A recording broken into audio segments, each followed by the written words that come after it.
మణికంఠ ఏం చదువుతున్నావు? Intermediate first year government junior college గుడిపల్లిలో చదువుతున్నాను సార్. గుడిపల్లి చదువుతున్నావు. Yes sir. ఏం కావాలనుకుంటున్నావు? Software engineer sir. ఎందుకు సాఫ్ట్వేర్ ఇంజనీర్?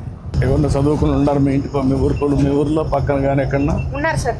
బాగా డబ్బులు సంపాదిస్తున్నారా? Yes sir. బాగానే ఉన్నారు వాళ్ళు? Yes sir. 2 ఏళ్లలో నువ్వు బాగా చదువుకోవాలా. Okay sir. చదువుకొని ఇంజనీరింగ్ కాలేజ్ ఒకటి, ఇంజనీరింగ్ కాలేజీలో కూడా ఐఐటీస్ ఉన్నాయి. ఐఐటీలో చదువుకుంటే నీ యొక్క జీవితం మారిపోతుంది. ఏం చెప్పు, నువ్వు ఏంటి విషయాలు చెప్పు. సార్ మా నాన్న లేదు సార్, చనిపోయినారు సార్. మా అమ్మ ఒకటే ఉండేది సార్. మా అక్కకి పెళ్ళి అయిపోయింది సార్. మా నాన్న చనిపోయి 2 years అవుతుంది సార్. అప్పటి నుంచి విడో పెన్షన్ రాలేదు సార్. మొన్న జూలైలో మన ప్రభుత్వం వచ్చిన తర్వాతే శాంక్షన్ అయింది సార్. ఏదైనా ప్రభుత్వం ఇచ్చే స్కీమ్స్ ద్వారా మా ఇల్లు గడుస్తూ ఉంటుంది సార్. మా అమ్మ నేను ఇద్దరే ఉండేది సార్. నీకు ఇప్పుడు 15,000 ఇచ్చారు కదా? Yes sir.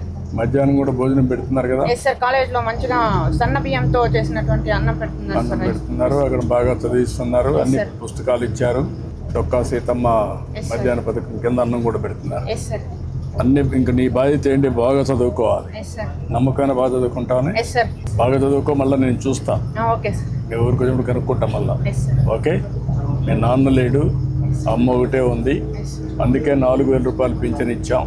అదే మరి ఇప్పుడు నీకు 15,000 ఇచ్చాం. నువ్వు బాగా చదువుకొని మళ్ళా మీరు సమాజానికి ఒక ఆస్తిగా, ఒక అసెట్గా తయారు కావాలి. Yes sir. నమ్మకమేనా? Yes sir. ఓకే మా good. Thank you. Good luck. May God bless you. Thank you sir.